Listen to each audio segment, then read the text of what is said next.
ये ब्रह्म ज्ञानी है।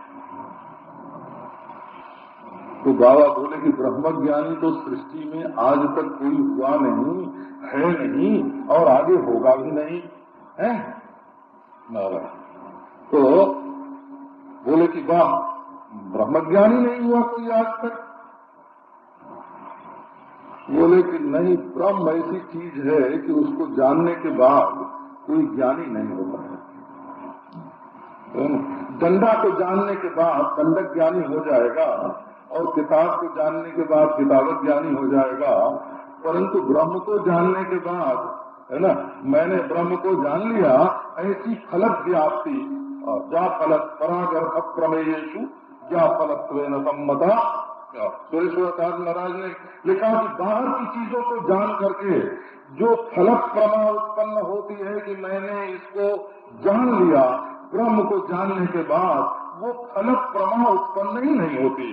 बाहरी चीजों को जानने के बाद जो फलक प्रमा होती है, अहम घटम जानामि, तादृश प्रमा ब्रह्म ज्ञान के अंदर उत्पन्न नहीं होती। इसलिए स्वदृष्टि से कोई ज्ञानी नहीं होता। अच्छा, एक बार की बात है, आपको सुनावे। तो अच्युत मुनि जी से किसी ने पूछा कि महाराज अज्ञानी का क्या लक्षण है? तो अच्युत मुनि जी ने कहा कि देखो, अज्ञानी का लक्षण मैं बताता हूँ।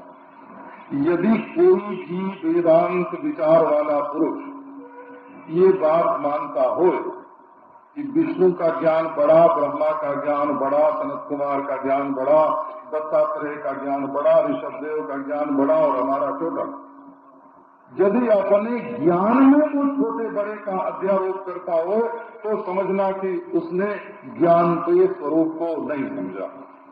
ज्ञान में देश का प्रभाव नहीं, बड़ा है ना, लंबा चौड़ा नहीं होता क्या, काल का प्रभाव नहीं, पुराना और नया नहीं होता, ज्ञान पुराना और नया नहीं होता, ज्ञान यथार्थ और अयथार्थ नहीं होता, ज्ञान परोक्ष और अपरोक्ष नहीं होता, ज्ञान मैं और तू नहीं होता।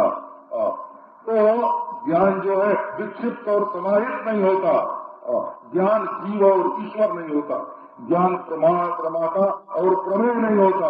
ज्ञान तो ज्यों का त्यों है और वही मैं हूँ, वही तुम हो, वही ये है, वही सब है, वही सबका आत्मस्वरूप अखंड चैतन्य, वही सबका स्वरूप है। बोला तो देखो, थोड़ा सा ब्रह्म सूत्र का जो भाव है ना, वो भी आपको सुना दिया। और सायंकाल तो वहाँ रामबाग में फिर हमारे महात्मा लोग पधारेंगे, स्वामी निगम बाबा जी आएंगे, शर्मा जी का भी प्रवचन होगा। ये कहते हैं कि आज हम समय निकालेंगे तो आप सब लोग आना, वहाँ हंसी खुशी की बात आपको महात्माओं के संस्मरण सुनावेंगे, हो, है ना।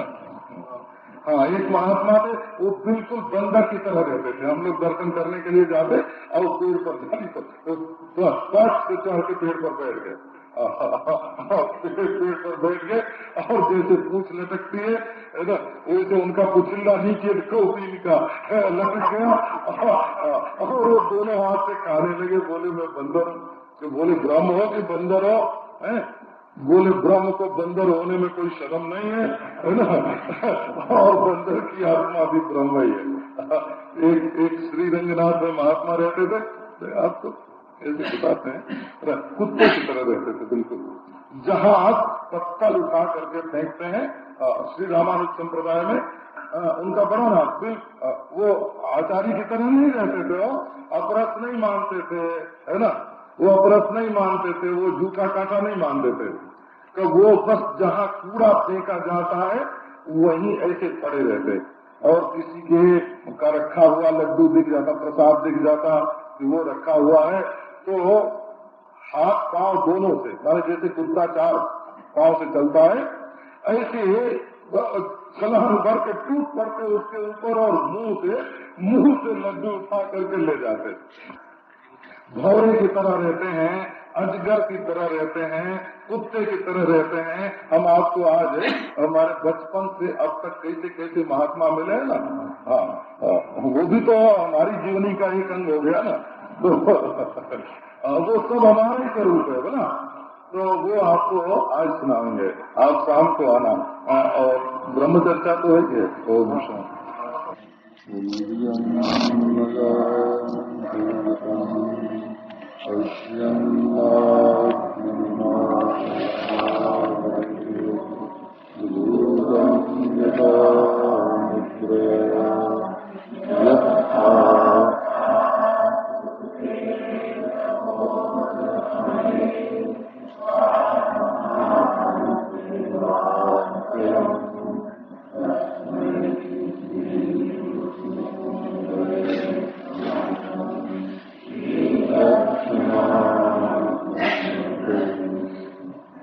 अशुभानि निराचष्टे तनोति शुभ संततिम् स्मृतिमात्रेण यत्पुंसाम् ब्रह्म तन्मंगलम् परम्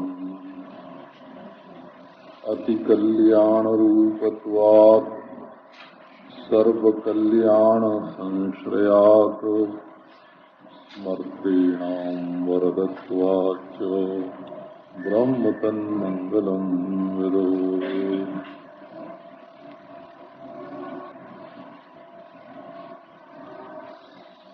सर्वो हि पुरोवस्थिते विषये विषयांतरम् अध्यस्यति युष्मत् प्रत्ययातीतस्य च प्रत्यगात्मनो अविषयत्वं ब्रवीषि उच्यते न तावदयमेकान्तेना विषयः अस्मत् प्रत्यय विषयत्वात् अपरोक्षत्वाच्च प्रत्यगात्म प्रसिद्धेः न चायमस्ति नियमः पुरोवस्थित एव विषये विषयांतरम् अध्यसितव्यमिति। अप्रत्यक्षेपि हि आकाशे बालास्थलमलिनतादि अध्यस्यन्ति एवं अविरुद्धः प्रत्यगात्मनि अपि अनात्माध्यासः तमेतमेवं लक्षणम् अध्यासं पंडिताः अविद्या इति मन्यन्ते तद्विवेकेन च वस्तुस्वरूपावधारणं विद्याम् आहुः तत्र एवं सति यत्र जदध्यासः तत्कृतेन दोषेण गुणेन वा अणुमात्रेणापि स न संबध्यते। एक सीधी बात इस पर विचार करा है। प्रसंग ये है बोला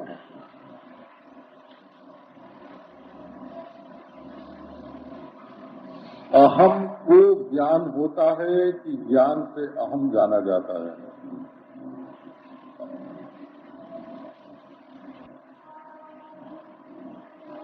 बस है ना, इस बात पर आप विचार करो।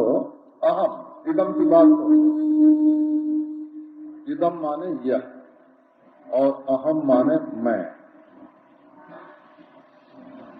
तो ये तो साफ मालूम पड़ता है कि इदम को हम ज्ञान के द्वारा जानते हैं, इंद्रिय के द्वारा जानते हैं, मन के द्वारा जानते हैं, नया बना के उपासना के द्वारा नया बना के जानते हैं, अभ्यास द्वारा नई स्थिति पैदा करके जानते हैं, अभ्यास द्वारा नई स्थिति पैदा करके जानते हैं और उपासना द्वारा नई आकृति बना के जानते हैं, और उपासना को जानते हैं, अभ्यास को जानते हैं, जो बाहर होता है उसको जानते हैं। जो यह होता है वो तो जाना जाता है, इसमें कोई संदेह नहीं, परंतु आओ विवेक करें इस बात का कि मैं और ज्ञान में अहम के आधार पर ज्ञान है कि ज्ञान के आधार पर अहम है।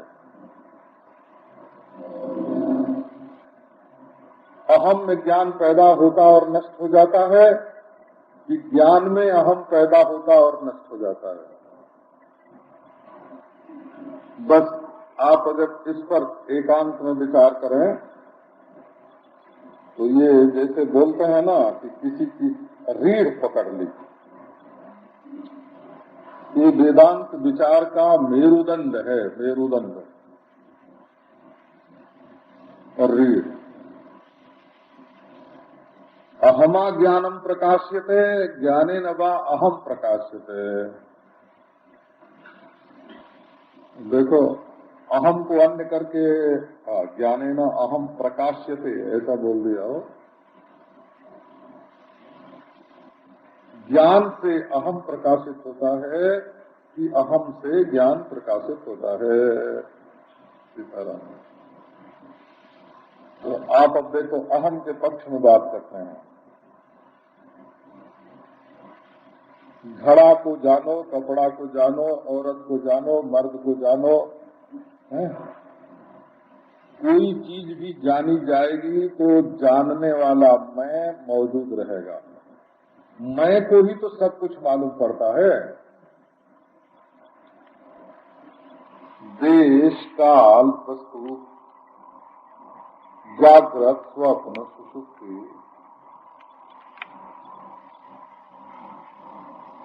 घाट पात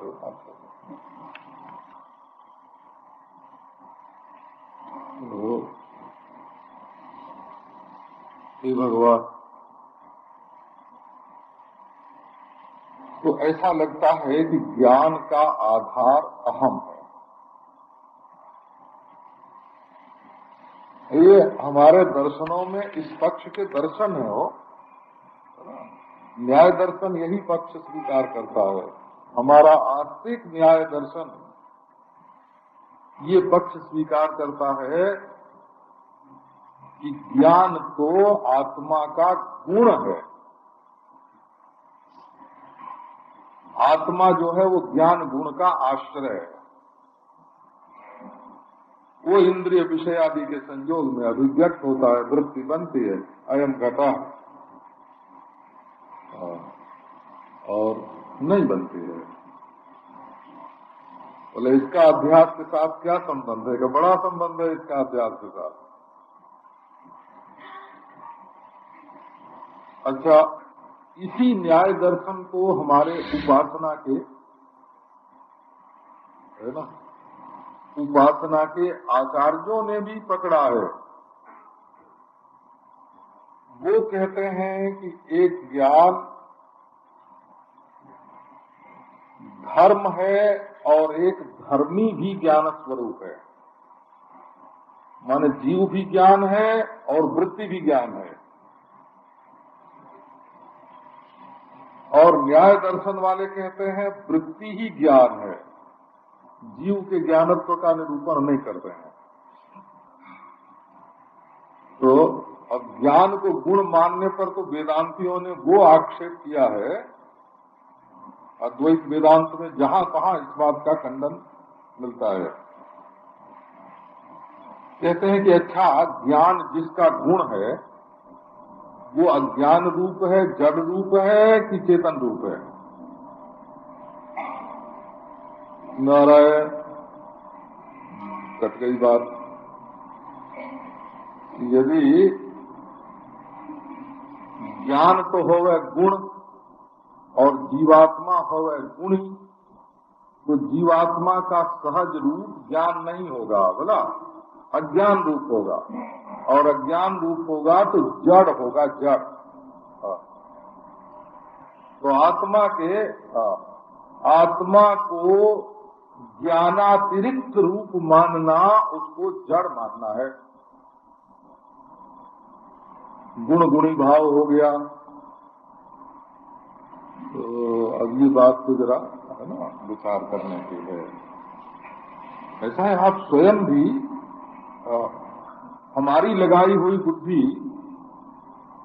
आपकी बुद्धि के उत्तेजन में मददगार हो सकती है, लेकिन आपको भी अपनी बुद्धि लगानी चाहिए, तब सदाकार हो जाएगी बुद्धि।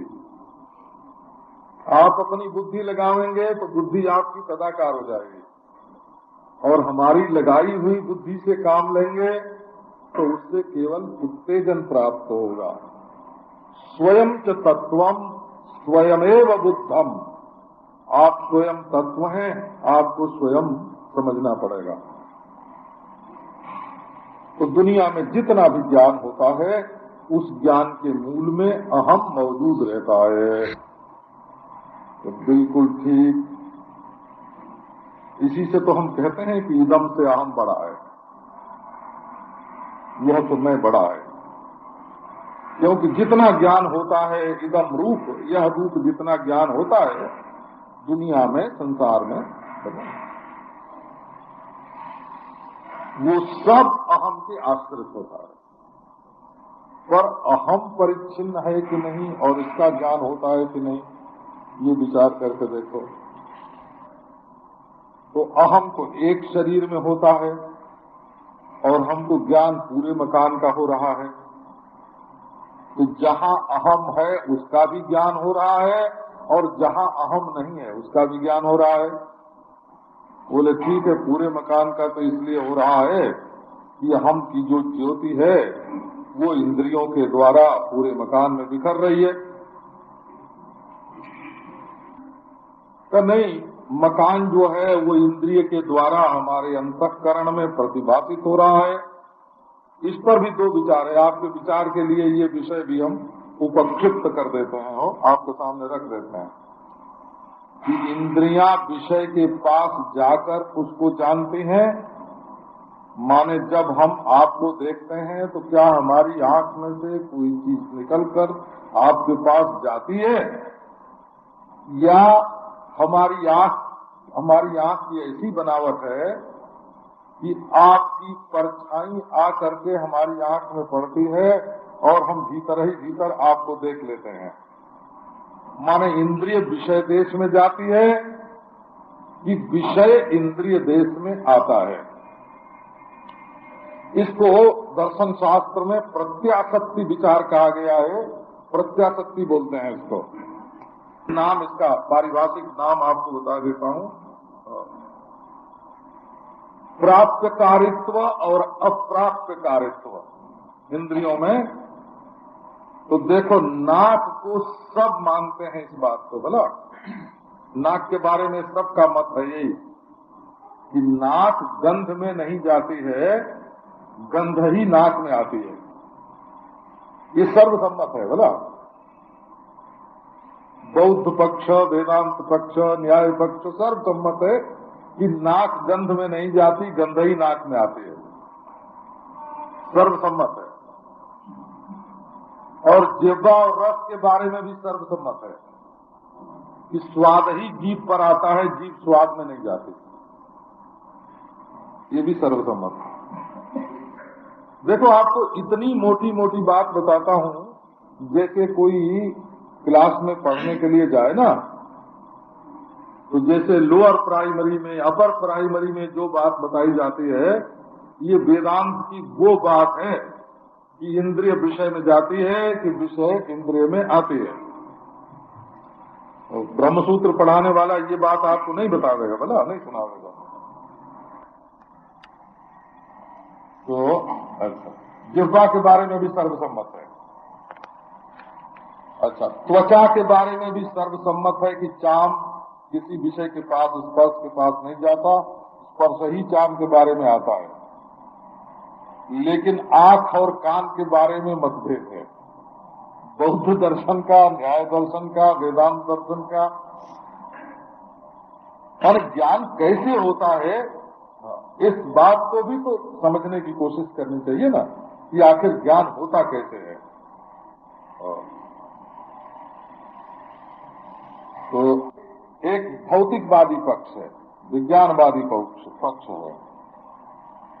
वो कहते हैं कि सभी वस्तुओं में से एक रोशनी निकलती है, सभी वस्तुओं में, और उसका एक मंडल होता है, एक खास जगह तक जाती है। ये भी एक पक्ष है। देखो, दूर से पहाड़ क्यों छोटा दिखता है और पास जाने पर क्यों बड़ा दिखता है? तो आंख से पहाड़ दिखाई पड़ता है, इसमें एक पक्ष ये है कि चूंकि हम दूर हैं, हमारी आंख दूर है, वो पूरे पहाड़ को पकड़ नहीं पाती है, इसलिए दूर से पहाड़ छोटा दिखता है। और दूसरा पक्ष ये है कि चूंकि पहाड़ है, इसलिए हमारी आंख जब तक उसके मंडल से दूर है, बाहर है, तब तक उसको नहीं देख पाती है। और ज्यों-ज्यों पहाड़ के मंडल में हम पहुंचते जाते हैं, क्यों क्यों पहाड़ दिखता जाता है? पहाड़ आंख के भीतर आके दिखता है? और एक पक्ष है कि आंख पहाड़ में जाके देखती है। एक देखो दूसरा पक्ष है। आप कहोगे कि ब्रह्म विचार में क्या दूसरी बात ला दी? तो ये इसलिए ला दी कि आप ज्ञान पक्ष पर विचार करें कि क्या है। तो आंख एक खास जगह तक जाती है और पहाड़ भी एक खास जगह पर तक आता है, दोनों में रोशनी होती है। प्रकाशित करने वाली एक तीसरी चीज है, वो क्या है कि रोशनी आंख भी हो और पहाड़ भी पास हो पर नहीं दिखेगा अगर कोहरा छाया हुआ हो या अंधेरा छाया हुआ हो। तो रोशनी में जो चैतन्य है वो अधिदैव चैतन्य है, ऐसे मानते हैं।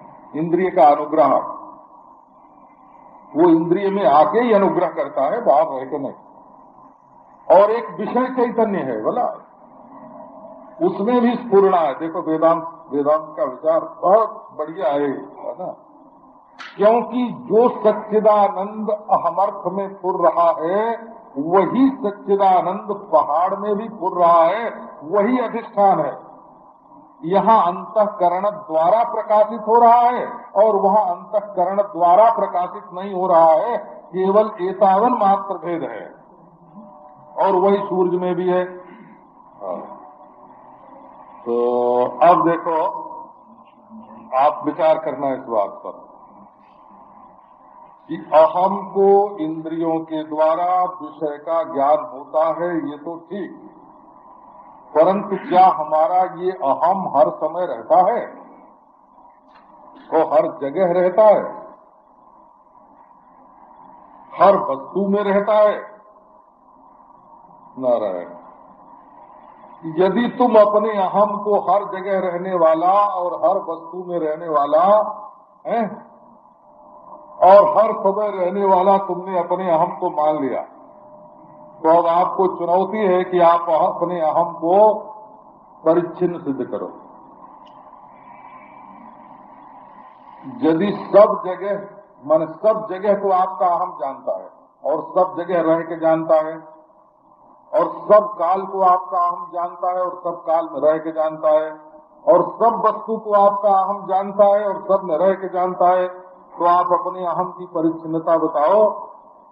ये तो एक जीववाद दृष्टि सृष्टि सिद्ध हो गई। आपके अहम के पेट में देश काल वस्तु भाग रहा है। अरे आपका अहम क्या हुआ? ईश्वर हुआ। एक जीववाद में क्या हुआ? आपका अहम क्या हुआ? ईश्वर हुआ। और यदि आपका अहम सर्वदेश में नहीं है, सर्वकाल में नहीं है, सर्व वस्तु में नहीं है, परिच्छिन्न है, एक देह में है और एक देह में ही अहम है, और सुषुप्ति के समय अहम का भी पूरन नहीं होता, तो सुषुप्ति के समय अहम का पूरन न होना भी ज्ञात होता है। आप जो ये अनुभव करते हैं, देखो सुषुप्ति के समय मैं ब्राह्मण हूँ, आपका था ब्राह्मण है ना, कब मैं देह हूँ था, कब मैं मनुष्य हूँ था, अच्छा मैं पापी पुण्य आत्मा हूँ ये था, अच्छा मैं सुखी दुखी हूँ ये क्या सुषुप्ति काल में आपका था? माता वाला, पिता वाला, बेटा वाला, धन वाला, मकान वाला, ये अहम कहाँ था उस समय? यहाँ लेके बैठा हुआ था अहम सुषुप्ति काल में। अरे बाबा, जब कोई विषय अहम को मिलेगा ही नहीं, कोई विषय मिलेगा नहीं, तो अहम अपने को परिच्छिन्न रूप में स्फुरित भी कैसे करेगा? अहम अपने को परिच्छिन्न रूप में तभी स्फुरित कर सकता है जब उसको कोई विषय मिले, देश मिले। मैं एक अंगूठे बराबर हूँ, ये देश हुआ है ना। मैं 100 वर्ष का हूँ या एक क्षण का हूँ, ये काल हुआ है। और मैं इतना वजन का हूँ, ये द्रव्य हुआ। और सुषुप्ति काल में तो देश काल द्रव्य, इन तीनों का स्फुरण करने वाला जिसमें होता है, वो वृत्ति ही लुप्त हो जाती है, लीन हो जाती है। तो वो वहाँ अहम किस विषय को लेकर के अपने को प्रकाशित करे? इसका मतलब ये हुआ कि ये अहम भी आपका एक एक प्रत्येक शरीर में अलग अलग है ना। इसलिए ये अहम ज्ञाता नहीं है, ज्ञेय है। प्रत्येक शरीर में अलग अलग है। सुषुप्ति में अहम की स्फूर्ति नहीं होती, इसलिए सब काल में ये नहीं रहता है। ये अहंकार भी काल काल में रहता, कटता रहता है, बदलता रहता है। न पापी पने का अहम, सुखी पने का अहम। बोले भाई पापी पना सुखी पना अलग, पुण्यात्मा पना सुखी पना अलग, दुखी पना अलग, लेकिन मैं तो एक। बोले बस बस उसी मैं की तो हम चर्चा करना चाहते हैं। अच्छा तो देखो, जैसे घट पट आदि विषय परिच्छिन्न जो हैं वे ज्ञान से प्रकाशित होते हैं, इसी प्रकार एक शरीर के रूप में मैं हूं, ये जो मैं है ये ज्ञान से प्रकाशित होता है। और मैं 3.5 हाथ का हूं, ये भी ज्ञान से प्रकाशित होता है। और मेरी उम्र 150 वर्ष की है, कि ये भी ज्ञान से ही प्रकाशित होता है। माने अहम में जो परिच्छिन्नता है वो दृश्य है, और ज्ञान जो है वो उसका दृष्टा है, और वो परिच्छिन्न के साथ उसका कोई संबंध नहीं है। यहाँ देखो, उपासना संप्रदाय और ज्ञान संप्रदाय का यही अंतर हो जाता है। क्या अंतर हो जाता है यहाँ? तो वो कहते हैं कि सब ज्ञान अहम के आश्रित है, और अहम अहम अहम अनेक व्यक्ति हैं, और इनमें जो ज्ञान सामान्य है उसका आश्रय ईश्वर है। ज्ञान सामान्य का आश्रय ईश्वर, और ज्ञान विशेष का आश्रय जीव। परंतु वो जो जीव और ईश्वर हैं, जब वो ज्ञान के आश्रय हैं तो ज्ञान रूप है कि अज्ञान रूप है ना। जैसे पुस्तक का आश्रय मेज है, तो पुस्तक अलग चीज है और मेज अलग चीज है। ऐसे ज्ञान का आश्रय जो जीव है, विशेष ज्ञान का आश्रय जो जीव है, वो ज्ञान से अलग है कि ज्ञान स्वरूप है। और सामान्य ज्ञान का आश्रय जो ईश्वर है वो ज्ञान से अलग है कि ज्ञान स्वरूप है। तो अब ये बोले कि ठीक है, हम ज्ञान 2 तरह का मानते हैं। अब देखो, एक धर्म ज्ञान, एक धर्म ज्ञान। नैयायिकों ने कहा कि ठीक है, वो विशेष ज्ञान का आश्रय जीव है और ज्ञान सामान्य का आश्रय ईश्वर है। बोले तुम्हारे मत में जीव और ईश्वर दोनों जड़ होंगे, क्योंकि तुम उनको ज्ञानातिरिक्त मानते हो, ज्ञान गुणक मानते हो। जैसे पृथ्वी गंधवती है ना, तो पृथ्वी की ऐसी भी अवस्था होती है जिसमें गंध गुण न हो, ऐसी भी अवस्था होती है। तो वो कौन सी होती है? का उत्पन्नम द्रव्यम क्षणम निष्क्रियम निर्गुणं च तिष्ठति, है ना। तो अब गुण मानने पर तो गुण कभी लुप्त होगा, कभी जागृत होगा। तो भक्तों ने कहा कि नहीं नहीं, उपासकों ने कहा ये बात नहीं है। श्री रामानुजाचार्य ने बड़ा प्रबल समर्थन किया इस बात का कि ये नैयायिकों की बात गलत है और अद्वैत वेदांतियों का आक्षेप भी गलत है। क्या समाधान किया उन्होंने कि ज्ञान 2 प्रकार का होता है,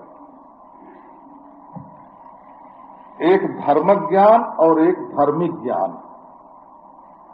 तो धर्म ज्ञान तो वो है जो जीव के आश्रय से रहता है, जीवाश्रित होता है, ईश्वराश्रित होता है। वृत्ति ज्ञान समझो, वृत्ति ज्ञान, घटक ज्ञान, पटक ज्ञान, मठक ज्ञान, ये जो दुनिया का ज्ञान है, वृत्ति रूप जो ज्ञान है, वो तो जीव के आश्रित रहता है। लेकिन जो जीव का स्वरूप है, आत्मा है, वो धार्मिक ज्ञान स्वरूप है, वो भी चेतन ही है। अच्छा, अब एक और प्रश्न करते हैं।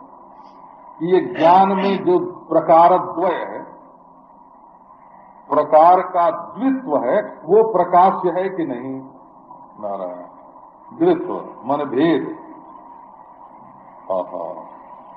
अच्छा, सामान्य ज्ञान और विशेष ज्ञान का जो भेद है वो प्रकाश्य है कि नहीं है? और ज्ञान सामान्य का आश्रय और विशेष ज्ञान का आश्रय, ये जो आश्रय और आश्रयी भाव है ये प्रकाश्य है कि नहीं? तो अद्वैत वेदांतियों का कहना इस संबंध में ये है कि ज्ञान में जो एक अखंड ज्ञान, उसमें जो ईश्वरत्व और जीवत्व रूप द्विप्रकारत्व है, वो भी अखंड ज्ञान का भाष्य ही है। अखंड ज्ञान का भाष्य ही है। इसलिए ज्ञान जो है वो उपाधि के भेद से भिन्न भिन्न प्रकार का भासता है।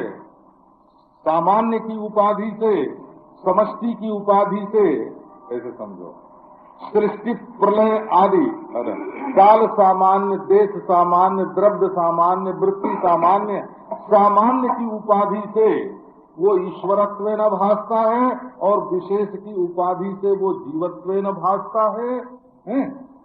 परंतु उपाधि को यदि नेति नेति के द्वारा तिरस्कार करके देखें तो एक अखंड चैतन्य ही जीवत्वेन, ईश्वरत्वेन, उपाधित्वेन प्रकाशित हो रहा है।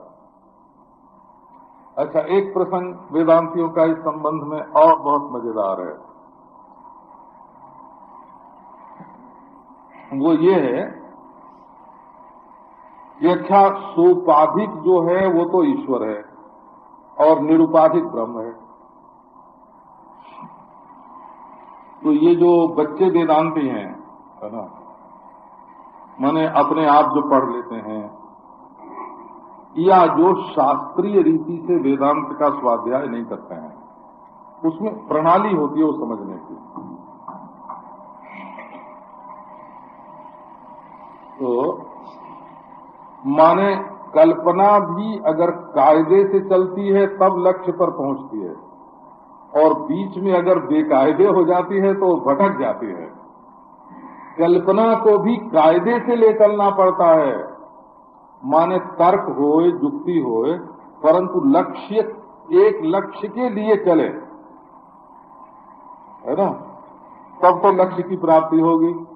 और यदि कोई लक्ष्य बनाए बिना तर्क और कल्पना की उड़ान पर चलोगे तो वस्तु की प्राप्ति नहीं होगी, क्योंकि जिसको यही नहीं मालूम कि हम कहाँ जाएंगे, तो आत्मा का अद्वितीयत्व रूप लक्ष्य जिनको प्राप्त करना है, उनकी तर्क और युक्ति कायदे से चलती है।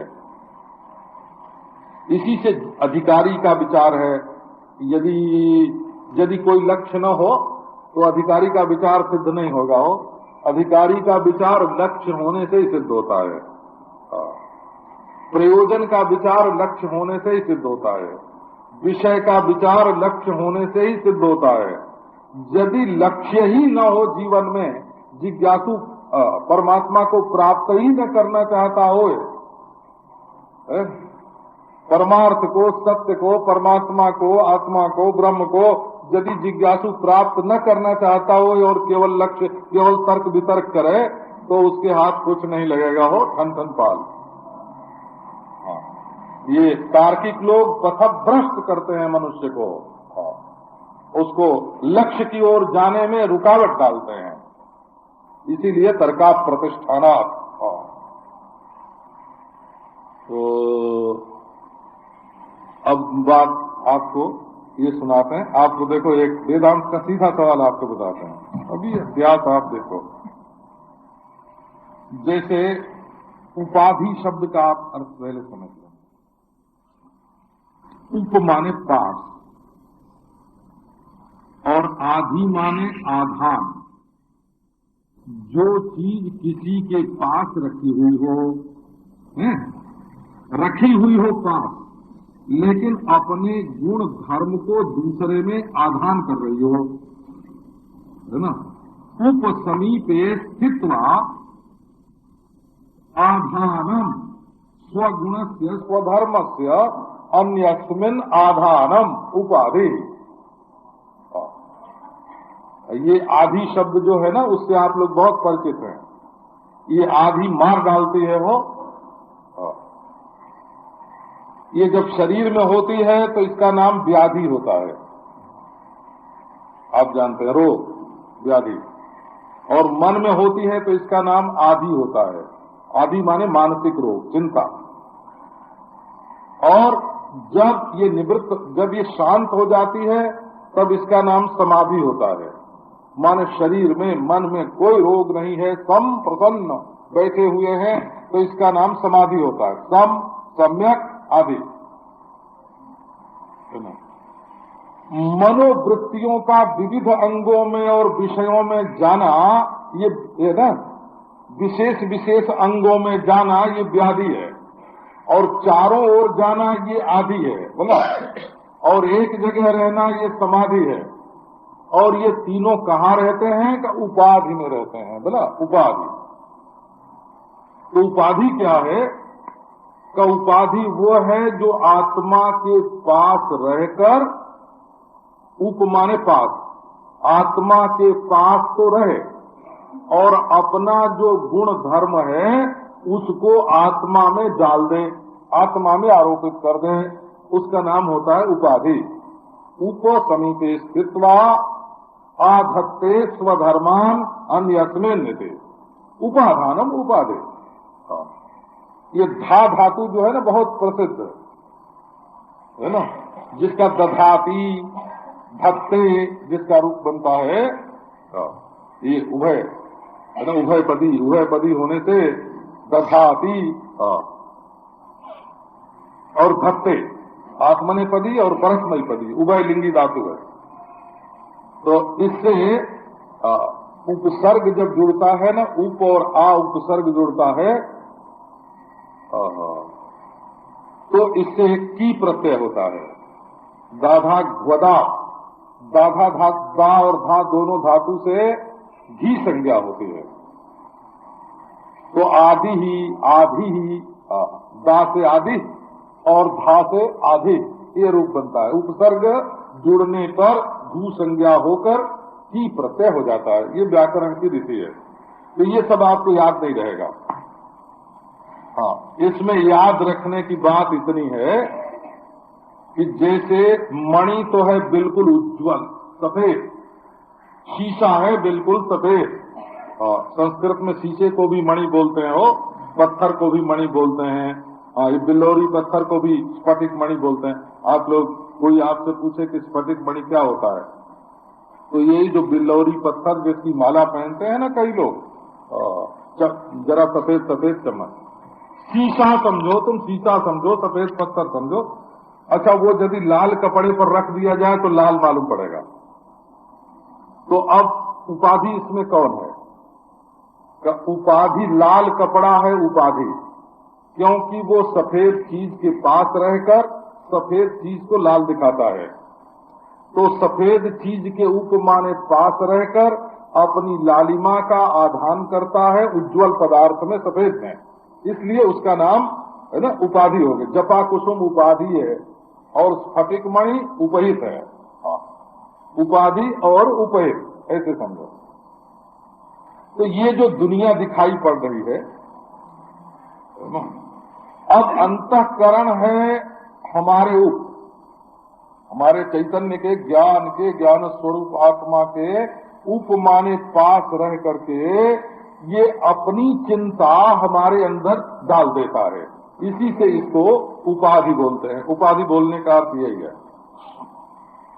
तो देखो, अपनी ओर से तो अंतःकरण की उपाधि है, अविद्या की उपाधि है, लेकिन ये बात तो सबको नहीं मालूम पड़ती ना कि ये देश काल वस्तु सब हमारी ही उपाधि का विलास है। ये बात कितने लोगों को मालूम पड़ेगी कि हमारे मन ने ये दुनिया बनाई है। वैसे ईश्वर ने ये कार्य किया कि जल्दी ये बात लोगों की समझ में नहीं आवेगी, तो उन्होंने सपना दे दिया, है ना। ये सपना जो है वो ईश्वर का अनुग्रह हो, ईश्वर का अनुग्रह है। क्या अनुग्रह है सपने में? कि उस समय देश काल वस्तु तीनों बनाने का सामर्थ्य हमारी दृष्टि में है, इसका प्रत्यक्ष होता है। बोला अत्र पुरुषः स्वयं ज्योतिर्भवति। हम अपनी रोशनी से वहां धरती बनाते हैं, सूरज बनाते हैं, चंद्रमा बनाते हैं, हवा बनाते हैं, आसमान बनाते हैं, स्वर्ग बनाते हैं, नरक बनाते हैं, दोस्त बनाते हैं, दुश्मन बनाते हैं, जीव बनाते हैं, ईश्वर बनाते हैं। हम अपनी रोशनी से स्वप्न में बनाते हैं। तो ये हमारे सामर्थ्य का नमूना है। आप यदि उससे तुलना करो तो आप समझ सकते हो कि आपने अपनी दृष्टि से जैसे स्वप्न में बनाया है वैसे जागृत में भी बनाया है। लेकिन ये बात जरा मुश्किल है, मतलब थोड़ी कठिन है। इसको दृष्टि सृष्टि बोलते हैं, दृष्टि सृष्टि। परंतु ये बात मुश्किल है। तब ये तुम देखो कि देश काल वस्तु को बनाने वाला तो समष्टि चैतन्य है। ये समष्टि चैतन्य की उपाधि से बनती है। और ये मेरी पत्नी है, और ये मेरा मकान है, और ये मेरा धन है, और इसके बिना मैं जिंदा नहीं रह सकता है। ये सब ये अंतःकरण में, मैं पापी हूँ, मैं पुण्यात्मा हूँ, मैं सुखी हूँ, मैं दुखी हूँ, है ना, मैं परिच्छिन्न हूँ, स्वर्गीय हूँ, नारकी हूँ, है ना, ये सब बात बोले ये हमारे स्वरूप के अज्ञान से हमारे अंतःकरण में ऐसा सब मालूम पड़ता है। तो आप देखो समष्टि व्यष्टि, जैसे व्यष्टि शरीर, व्यष्टि अंतःकरण, अज्ञान, ये जैसे जीव की उपाधि है वैसे समष्टि ईश्वर की उपाधि है। तो देखो अब वो प्रश्न क्या है। तो प्रश्न ये है कि जितनी दूर में उपाधि है, जब उपाधि है तभी आत्म चैतन्य है कि उपाधि न होने पर भी आत्म चैतन्य है? तो बोले बाबा उपाधि रहे कि नहीं रहे, जब अन्य है, इससे मैं अन्य हूं, ये विवेक हो गया, ये तो हमसे अलग चीज है और मैं इससे अलग चीज हूं। ये देखो जब आप कहते हो ना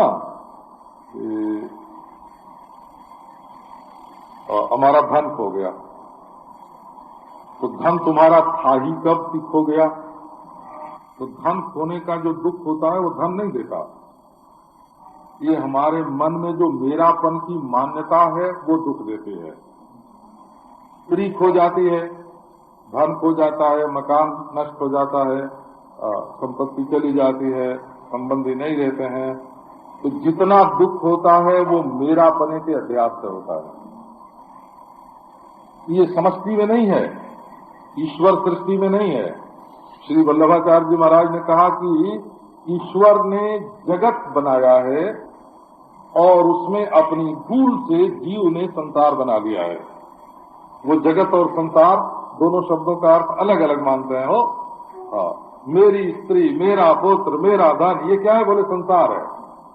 क्या ये धरती, ये चांद, ये सूर्य, ये आकाश, ये क्या है? बोले जगत है। ईश्वर की बनाई हुई सृष्टि जगत है और उसमें अपने दुख सुख के लिए संबंध जोड़ देना ये दैवी सृष्टि है। सांख्यवादी बोलते हैं कि एक प्राकृत सृष्टि है और एक प्राकृतिक सृष्टि है। अद्वैती बोलते हैं वेदांती पंचदशी में, आभासवादी वेदांती, आभासवादी वेदांती बोलते हैं एक जीव सृष्टि है और एक ईश्वर सृष्टि है। अरे बाबा ये तो बोलने का फर्क है ना। तो देखो मूल प्रश्न ये है कि जितनी दूर में ये देश समष्टि, काल समष्टि, वस्तु समष्टि है और इनका प्रतिभास है, क्या उतनी दूर में, उतने काल में और उतने रूप में ही ईश्वर है? बोले नहीं, जहां ये नहीं है वहां भी है। बोले हाँ ईश्वर ऐसा ही है। तब वेदांती हो फिर तुम्हारे ब्रह्म में और इसमें फर्क क्या हुआ है? जहां उपाधि है वहां भी ईश्वर है, जहां उपाधि नहीं है वहां भी ईश्वर है। तो बोले कि देखो ये जो तुम उपाधि और निरुपाधि का भेद बनाते हो ना, जैसे घट और घटाभाव, घटा रहे